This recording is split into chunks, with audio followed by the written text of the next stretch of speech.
In this video we're going to again be talking about the inverse square law specified practical. So you can see the apparatus here.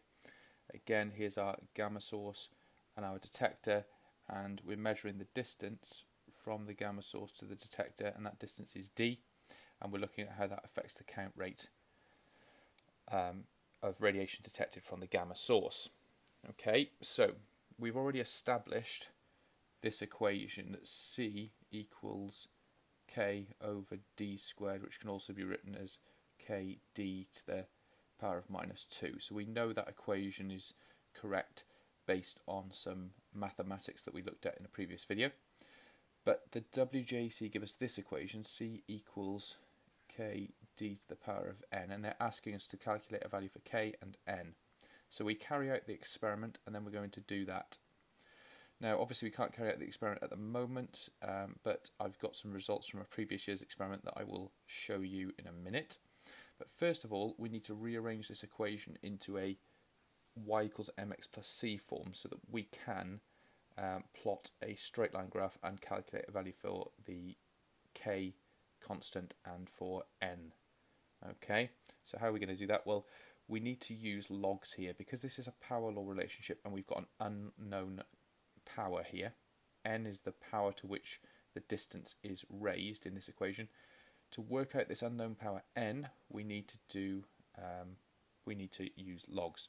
So I always use natural logs rather than log to the base 10. You could use log to the base 10 here. In fact, you could use log to any base, but we're going to use natural logs, log to the base e. So we're going to take logs of both sides.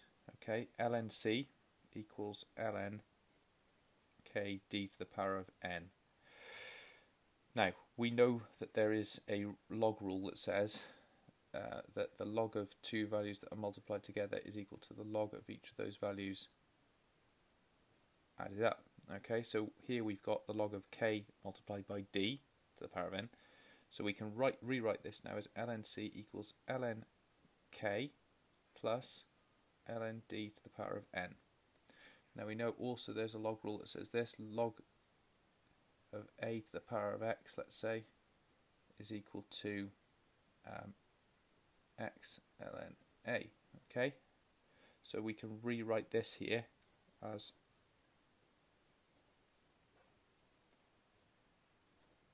that, and that's the equation that we're going to work with here. Okay, apologies for the wonky box. Now, what we know here is this. We're going to plot this on the y-axis, so ln c on the y-axis. I'm just going to rearrange the y equals mx plus c equation slightly. This is going to be our intercept, which actually we won't be able to get as an intercept because we're not going to be plotting the origin here, but we can calculate it in another way, which I'll show you afterwards. This is going to go on the x-axis, ln d, and therefore our gradient will be n.